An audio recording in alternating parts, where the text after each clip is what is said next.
السلام علیکم ورحمۃ اللہ وبرکاتہ۔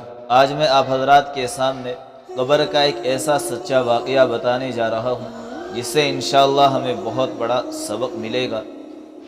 علامہ ذہبی رحمہ اللہ بہت بڑے عالم گزرے ہیں۔ انہوں نے اپنی کتاب کے اندر اس واقعے کو بیان فرمایا۔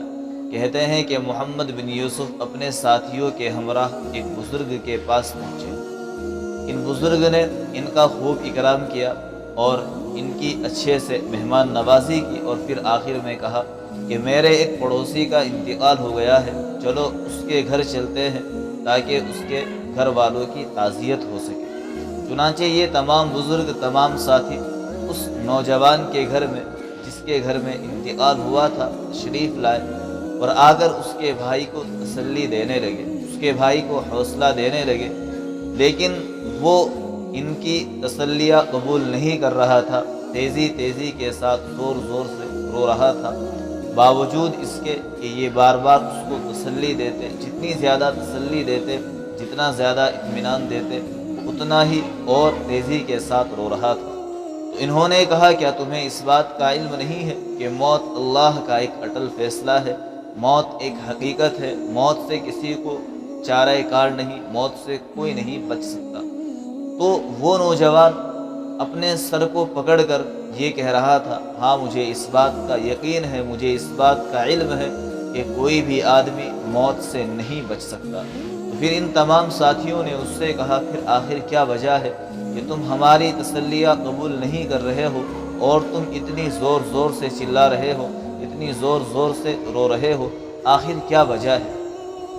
اس نوجوان نے کہا کہ جب میرے بھائی کا انتقال ہوا اور ہم سب نے اس کو ایک قبرستان کے اندر دفن کر دیا، تو جس وقت میرے بھائی کو قبر کے حوالے کیا جا رہا تھا، دفن کیا جا رہا تھا،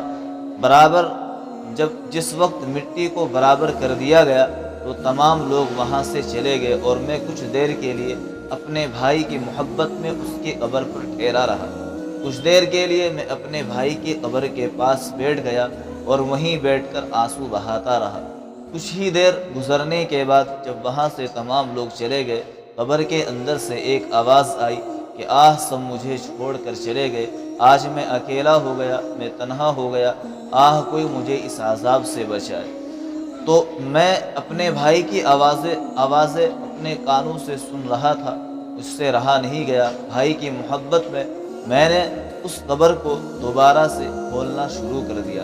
جب میں نے وہ قبر کھودی اور اپنے بھائی کو دیکھا تو وہ آگ کی لپٹوں کے اندر مبتلا تھا، اس کو اللہ کے عذاب نے گھیر لیا تھا۔ جب میں نے اپنے بھائی کی گردن کے اندر آگ کا ایک توق دیکھا تو میں نے چاہا کہ اس توق کو نکال کر پھینک دوں، کیونکہ میرے اوپر بھائی کی محبت سوار تھی۔ لیکن جیسے ہی میں نے اس توق کے قریب اپنے ہاتھ کو کرنا چاہا، میرا ہاتھ جھلس گیا اور میں پیچھے جا کر گر پڑا۔ میں نے اسی حال میں کہ میرے بھائی کو عذاب ہو رہا تھا، میرا بھائی عذاب کے اندر مبتلا تھا، آگ کی لپٹوں نے، آگ کی شعلوں نے اس کو چاروں طرف سے گھیر رکھا تھا۔ میں نے اسی حال میں اپنے بھائی کی قبر کو روتے ہوئے، آنسو بہاتے ہوئے واپس سے بند کر دیا۔ اب آپ ہی مجھے بتائیں کہ جس بھائی نے اپنے بھائی کو اس حالت میں دیکھا ہو تو اس کو بھلا تسلی کیسے مل سکتی ہے، بھلا وہ کیسے مطمئن ہو سکتا ہے، وہ چین کی نیند یا چین کی سانس کیسے لے سکتا ہے؟ تو ان بزرگ نے کہا کہ آخر کیا وجہ تھی، تمہارے بھائی کو یہ عذاب کیوں دیا گیا؟ تو اس نوجوان کے بھائی نے ان کو جواب میں یہ کہا کہ میرا بھائی بہت نمازیں پڑھا کرتا تھا، بہت زیادہ دیندار تھا اور بڑے اچھے کام کیا کرتا تھا، لیکن اس کے اندر ایک کمی تھی کہ وہ وقت پر زکوٰۃ نہیں دیتا تھا۔ میرے دوستو، یہ ایک سچا واقعہ ہے۔ علامہ ذہبی رحمہ اللہ بہت بڑے عالم گزرے۔ یہ کوئی ایسا واقعہ نہیں کہ جس کو آپ حضرات کے سامنے ایسے ہی بنا کر پیش کر دیا گیا ہو یا من گھڑت کوئی واقعہ بتا دیا ہو، نہیں، یہ ایک مسلم حقیقت ہے اور سچا واقعہ ہے۔ اس نوجوان نے کہا کہ میرا بھائی سب کچھ کرتا تھا، نماز بھی پڑھتا تھا، روزہ بھی رکھتا تھا اور دین کے دیگر کام بھی کرتا تھا، لیکن زکوٰۃ نہیں دیتا تھا۔ اس زکوٰۃ کو نہ دینے کی وجہ سے اللہ نے اس کو عذاب کے اندر گرفتار کر لیا۔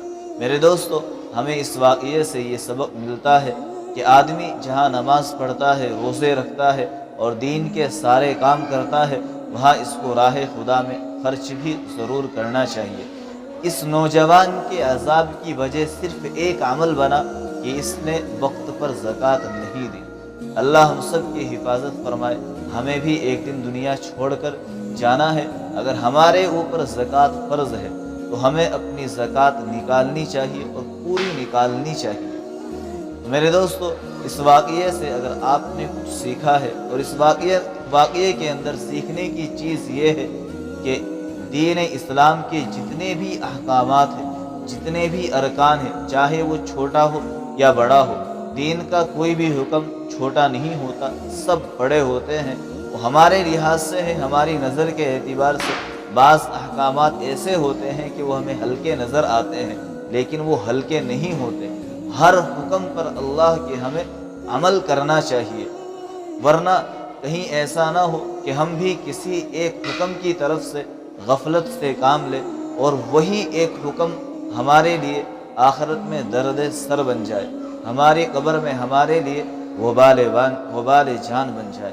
اس لیے میرے دوستو، اپنی زکوٰۃ وقت پر ادا کرے، اور اگر کوئی آدمی کسی اور دیگر حکم کے اندر غفلت سے کام لے رہا ہے تو اسے چاہیے کہ وہ اپنے اس اللہ کے حکم کے اندر پورے ذوق اور شوق کے ساتھ اس حکم پر عمل کرے، چاہے وہ زکوٰۃ ہو، نماز ہو، روزہ ہو، یا پھر صدقہ اور خیرات ہو۔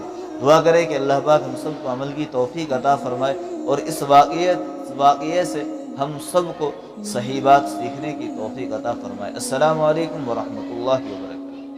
Subscribe Maulana Farman Naseem to get more videos.